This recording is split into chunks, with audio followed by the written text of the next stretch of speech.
2020. We are today in 2024, and the guns are not silent.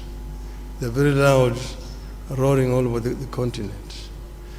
We need to address the causative factors of these conflicts. There are some which are conflict caused by poverty or deprivation. Some of them by conflict within the society, again, things like ethnicity and so on. Some of them are externally influenced or promoted. Some are religious and so on. So there's not a common factor.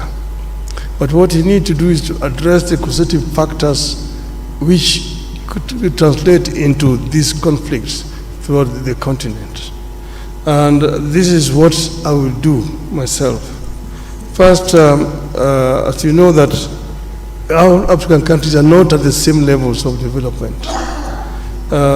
Those which are more developed, like for example in terms of governance, there are some areas where you have got exclusions of people, and as a result of this, there's some people move to use other means.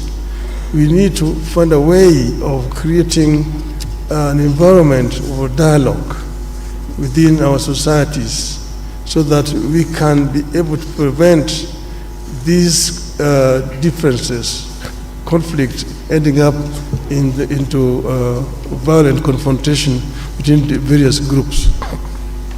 We don't need to put a time span, but I'm sure that it is possible to end these conflicts and stop the guns by 2035, in my view. The other one is the issue of Africa's representation on the Security Council. This is something that's been long overdue. As you know, that the UN was formed at a time when most parts of Africa were colonies. And that's why the UN structure as today does not deal with the realities of the world today. And in the situation where you have 5 countries sitting in the Security Council with veto powers, and Africa is not represented, a continent with 1.4 billion people, is not tenable and it's not accessible. And that's why I'm not going to talk about Africa's representation, but we're going to insist that Africa must get 2 permanent seats in the UN Security Council. This is only fair, because we are a continent of 55 sovereign nations. We cannot be excluded when Europe has got 3 permanent representations on the Security Council. Permanent representation with the veto powers is a must for Africa. And this I'm going to insist when I'm elected, if the heads of state of Africa sees fit that I should lead this. I will work together with all the leadership of the continent to ensure that the continent gets a fair treatment on the international scene.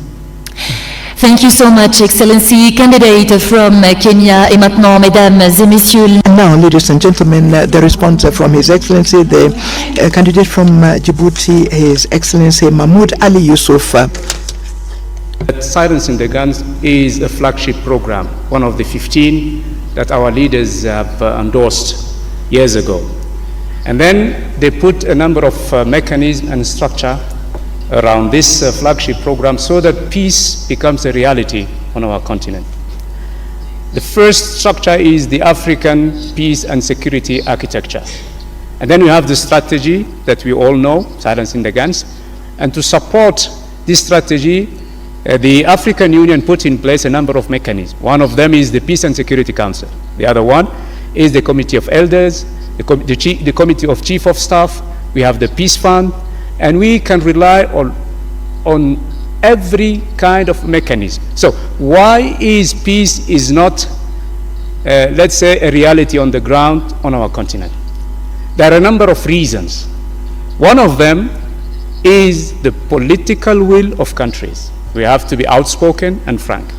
We make decisions at the Peace and Security Council level. These decisions are not implemented. Our Peace and Security Council is not proactive. It is reacting to crises when they occur and happen. This has to change. And I'm sending a message to our member countries saying this has to change. The number two problem that we have to face is our standby forces. We have them on the papers. Of course, sometimes we can mobilize them, but they lack resources. We are still relying on foreign partnership for our resources. Let me give you an example. AMISOM. Since 2007, ATMIS has been financed by the European Union and the United Nations up to 2.7 billion euros. Now, financial resources are critical. Why should we have the money so that we can operate on crisis ground on the continent? Because without money, we cannot deploy our standby forces. Without money, even the committee of mediators cannot go and discuss with the stakeholders. They sometimes wait for the tickets, the per diems, days and days and days. It's very critical that the Peace Fund, in which we have $400 million, that the Commission and the PRC, get to the compromise situation where that money could be used for peace on the continent. So far, only the interest of the 400 millions are used. And I'm really shameful when I say, DRC have been given 1 million for a peace, issues through this fund. And they have given to, another country 1.5 million. It has to change. We need the authority from the member countries so that we can use this money, the $400 million, to keep peace on our continent.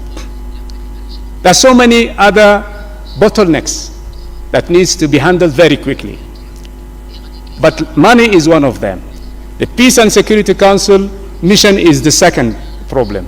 And then we have a third one. This one also has to be underlined very seriously. When a crisis happens, I give you the example of Somalia. I've been around for some time. I've been dealing with this problem for many years. When there is no unity of purpose between the countries around this country, neighboring countries, this country will never stand on its feet. That's what we are experiencing today in the Sudan. Hundreds of thousands of people have been killed, millions displaced. Neighboring countries are still fighting on the Sudan, and the African Union and IGAD are watching. Sorry, sir, your time is up. Okay, sorry, because I can talk hours about this issue. No problem, sir. Thank you so much for your contribution. And ladies and gentlemen, as a reminder, especially to our esteemed candidates, if you go beyond the time, I will be forced to interrupt, and I don't want to do that, so please forgive me. May we kindly have our last candidate, His Excellency Randia Mandato, to respond to the question. Your Excellency, the floor is yours. Faire taire les armes et silencing the guns and issues relating to peace and security in general actually are due to so many things. It's not like turning on the switch or switching it off, not on and off a switch. No, there are several factors that have to be taken into consideration, and that is the reason why the African continent and the African Union have been challenges to silence the guns. But we have to resolve our conflicts peacefully, and this is one of the principles of the African Union, just like the principle of non-interference. So this is an aspect that we all have to actually look at. When exactly do we talk about non-interference or non-indifference, and how do we use them to silence the guns? But that is the situation in which we find ourselves in. And if I am chosen by the heads of states and government as chairperson of the commission, I will make sure that the African Union Commission would actually work towards resolving our conflicts peacefully, because we have that in the Constitutive Act of Africa, of the African Union. So we have the Peace and Security Council, we have the Peace Architecture of the African Union, but we also have the United Nations Security Council. And then bilaterally, we've got efforts that are underway And we've heard about progress in some areas, in some regions where we have long-standing conflicts. And then we also have the opportunity of ensuring that there is solidarity with the United Nations, the African Union and the United Nations. This is a framework that could actually enable us to sit down with the international community and talk about crisis in Africa. Why should we only talk about the crisis in Ukraine? Why not talk about the crisis in Sudan and crisis in other African countries? So we are talking about financing peace missions, but there is also a program that actually wants to see the program of the United Nations, that is the SDGs, aligned with Agenda 2063. And then we also have the 10-year plan of our public institutions in charge of working at a national level, but we are talking about the justice systems in our respective countries. Now, concerning the 2 permanent seats on the United Nations Security Council, I think here in Africa we all know the importance and the urgency of having these 2 seats, and we have to seize this opportunity because we are actually at the end of 2024, and so we have to act very fast in 2025.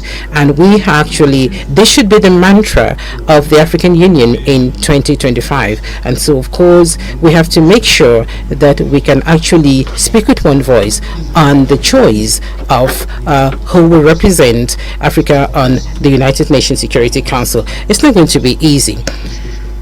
It will be up to the heads of states to decide who will be the continent's representative. And now we'll conclude to say that, like this morning, I read in the newspapers the issue, the problem between Ethiopia and Somalia, and this was being resolved by Turkey. The mediator is Turkey. Let us be responsible. Let us be serious. The African Union should be that person doing the mediation. Thank you. Thank you very much. Thank you very much, candidate from Madagascar. Ladies and gentlemen, this is the end of our second round, and without any